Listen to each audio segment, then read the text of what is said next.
할렐루야. 이 시간에는 로마서 5장 1절부터 11절 말씀을 가지고 평화를 누리자라는 제목으로 말씀을 전하려고 합니다. 잘 알다시피 우리 한국은 세계에서 유일한 분당 국가입니다. 그리고 세계 여러 많은 나라들 가운데서 가장 전쟁의 위협과 협박을 현재 받고 있는 나라가 바로 우리 조국 한국인 것입니다. 늘 연속되는 핵실험과 미사일 발사를 통해 정말 가시적인 그 폭발력을 가지고 위협을 하고 있고 또 위협을 당하고 있습니다. 핵폭탄이 터뜨린다느니 혹은 불바다를 만든다느니 하는 그런 이야기가 너무 많이 들어서 식상할 정도로 그렇게 큰 위협들이 일상적으로 일어나는 나라가 바로 우리 나라인 것입니다. 그런데 우리가 해외에서 그런 얘기를 들으면 참 마음이 불안하고 걱정이 많은데 정작 한국에 있는 분들은 이제 워낙 그런 말을 많이 들어서인지 만성이 돼서인지 별로 그렇게 마음의 불안을 느끼지 않는 그런 것 같습니다. 왜 그런가 하면 생각해 보니까 협박과 위협 발언이 너무 상습적으로 이렇게 하니까 이제는 그 위협의 효과가 떨어지는 것 같은 느낌이 듭니다.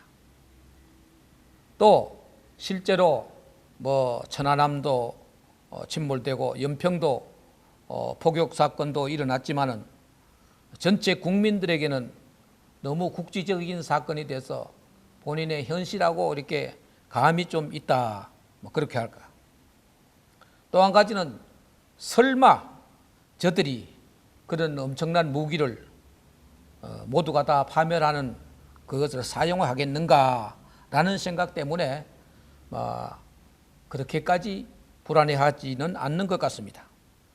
그래서 한국에 있는 분들에게 가끔 이렇게 묻기나 전화하면은 불안한 마음이 없는 것은 아니지만 그러나 그들은 그러려니 하고 일상의 생활에 별로 지장을 받지 않는다고 합니다.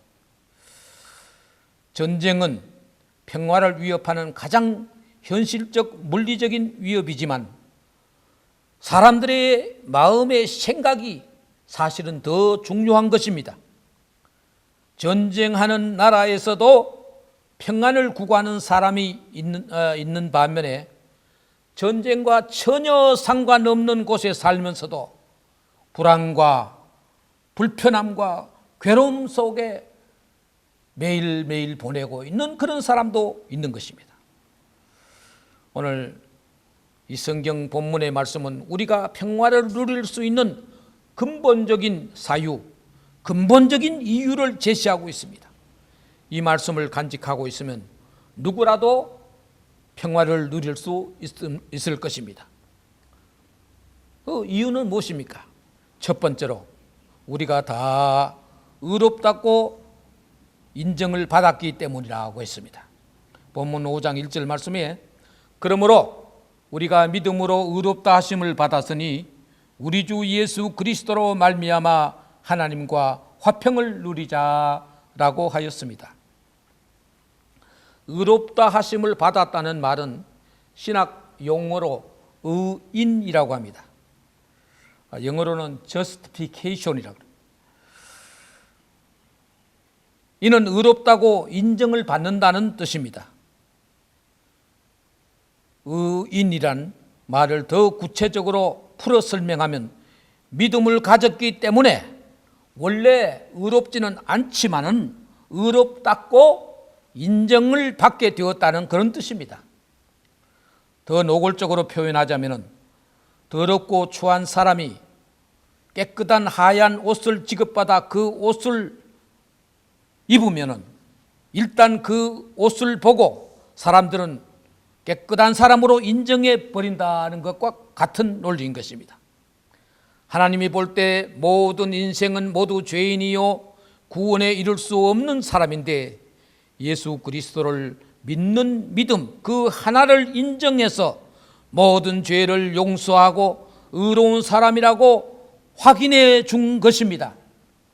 어찌되었든 사실은 사실입니다. 우리가 구원받는 것은 우리 스스로 깨끗해져서 선해서 노력해서 그렇게 된 것이 아니라 그리스도 구세주를 믿는 믿음으로 되는 것입니다. 그 믿음의 사람으로 인정만 받으면은 그 믿음으로 사람이 인정만 받으면은 그것으로 구원의 그 일은 끝나는 것입니다. 제가 시골에서 살아봤는데 시골에서는 그 벼를 수확해서 이제 수매를 합니다. 정부에서 이제 비싼 가격으로 사주는데 다 동일한 가격으로 값을 지불하지 않습니다. 그 판정관이 가마니에다가 이렇게 침을 찔러서 그 벼의 상태를 보고 그걸 보고 1등급, 2등급, 뭐 3등급 이렇게 급수를 내립니다. 그래서 전체 모든 벼를 테스트하고 보는 것이 아니라 일부만 딱 보고 확인이 되면은 그냥 그 가마니 전체에다가 1등급을 확 찍어버립니다. 그러면 그 찍힌 모든 벼는 1등급이 돼서 거기 상당한 그런 액수를 받을 수가 있는 것입니다. 그 내용을 보고 하는 것이 아니라 그 찍힌 마크를 보고 1등급으로 다 인정이 되는 것입니다. 우리 믿음의 사람들은 우리가 가진 믿음으로 의로운 사람이라는 그 판정을 받은 사람들인 것입니다. 그러므로 우리는 그렇게 의인 인정받았기 때문에 구원의 반열에 확실하게 서게 된 것입니다. 행위를 보고 판정한 것이 아니라 우리 마음에 있는 믿음을 보고 판정한 것입니다. 그렇게 판정받으면 그것으로 끝입니다. 그 인정된 사람은 구원의 사람이 된 것입니다. 더 이상 지옥의 협박이나 두려움이 없어지는 것입니다. 그러므로 이보다 더 큰 기쁨이 없고 이보다 더 큰 행복이 없는 것입니다. 그렇기 때문에 우리는 이미 평화를 얻은 것입니다. 평화로 인한 그 기쁨으로 저나 여러분이 정말 충만한 기쁨의 삶을 살 수 있게 되기를 바라는 것입니다. 두 번째로 환난 중에서도 평화를 누릴 수 있습니다. 사람들은 환난 당할 때 괴로워합니다. 여러 가지로 받게 되는 순환 고통들이 모두가 다 환난입니다. 환난 때 슬퍼하고 괴로워 우는 것이 일반적인 현상입니다. 그런데 우리는 이런 환난 중에서도 즐거워할 수 있다고 하였습니다. 세상 사람들의 입장에서 볼 때 그거 이상한 거 아닌가? 이게 돈 거 아니냐? 라고 할 수 있습니다. 그러나 분명 우리가 그렇게 하는 데는 이유가 있습니다. 본문 성경 3절 4절에 다만 이뿐 아니라 우리가 환난 중에도 즐거워하나니 이는 환난은 인내를, 인내는 연단을, 연단은 소망을 이루는 줄 알미로다 그 했습니다. 환난은 인내, 인내는 연단, 연단은 소망을 이룬다고 합니다. 이 공식에 의하면은 환난, 즉 여러 가지 당하는 고통은 소망을 이루는 첫 단계에 들어선 것입니다. 소망을 이루는 길에 들어섰기 때문에 괴로워하고 슬퍼할 일이 아니라 기대와 꿈을 가지게 된 사건이 일어난 것입니다. 그러므로 환난 중에서도 기뻐하고 평화를 유지할 수 있게 되는 것입니다. 요한복음 16장 33절에 예수님은 이렇게 말씀하셨습니다. 이것을 너희에게 이르는 것은 너희로 내 안에서 평안을 누리게 하려 함이라. 세상에는 너희가 환난을 당하나 담대하라. 내가 세상을 이기었노라 그랬습니다. 그렇습니다. 환난을 당할 때 우는 사람은 세상에서 흔히 볼 수 있는 일반 사람들의 보편적인 반응인 것입니다. 그런데 환난을 당할 때도 웃는 사람, 즐기는 사람이 있다면 그는 분명 크리스찬인 것입니다.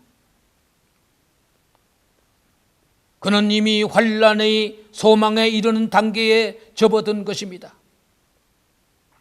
어떤 학생이 대학에 합격했는데 기뻐하지 않고 우는 이상하지 않겠습니까? 아이고, 내가 앞으로 공부를 어떻게 할까 생각하고 울고 있다면 좀 그렇게 소극적이고 염세적인 사람이 어디 있겠습니까? 오직 들어가서 공부하고 필요한 지식을 습득하고 졸업한다는 생각에 기뻐하고 즐거워하고 소망 가운데 설 수 있는 것이 그게 정상적인 사람의 모습이 되어야 되는 것입니다. 우리 성도들은 이처럼 하나님이 주실 은혜를 생각하며 기뻐하고 즐거워하고 평화를 누릴 수 있어야 할 것입니다. 셋째로 평화를 누릴 결정적 이유는 하나님과 화목되었기 때문입니다. 본문 8절에서 12절 말씀에 우리가 아직 죄인 되었을 때에 그리스도께서 우리를 위하여 죽으심으로 하나님께서 우리에 대한 자기의 사랑을 확증하셨느니라 그랬습니다. 그리고 9절에 보면 그러면 이제 우리가 그의 피로 말미암아 의롭다 하심을 받았으니 더욱 그로 말미암아 진노하심에서 구원을 받을 것이니 곧 우리가 원수 되었을 때에 그의 아들의 죽으심으로 말미암아 하나님과 화목되게 되었은즉 화목하게 된 자로서는 더욱 그의 살아나심으로 말미암아 구원을 받을 것이니라. 11절에도 그뿐 아니라 이제 우리로 화목하게 하신 우리 주 예수 그리스도로 말미암아 하나님 안에서 또한 즐거워하느니라. 이 말씀은 본문 1절 말씀의 구체적인 근거를 제시하는 말씀입니다. 예수 그리스도께서 화목 제물로 피를 흘려 죽으심으로 하나님과 원수되었던 관계가 끊어지고 화평을 회복시켜 주신 것입니다. 그러니 이런 하나님과의 관계가 회복되었으므로 이제 우리에게 영원한 평화가 주어진 것입니다. 사랑하는 여러분, 평화는 국가나 사회나 어떤 특정인의 손에 달린 것이 아닙니다. 다만 그리스도로 말미암아 주어지는 것입니다. 그것은 믿는 믿음의 마음에서 비롯된 것입니다. 믿음으로 의롭게 된 우리는 영원토록 평화를 누릴 자격을 부여받은 것입니다. 어떤 외적인 파동에도 불구하고 우리는 평화를 누리고 살 수 있게 된 것입니다. 그 사실을 하나님 앞에 하나님께 감사하면서 그 평화를 끝까지 누릴 수 있는 저와 여러분 다 될 수 있기를 주의 이름으로 부탁드리겠습니다.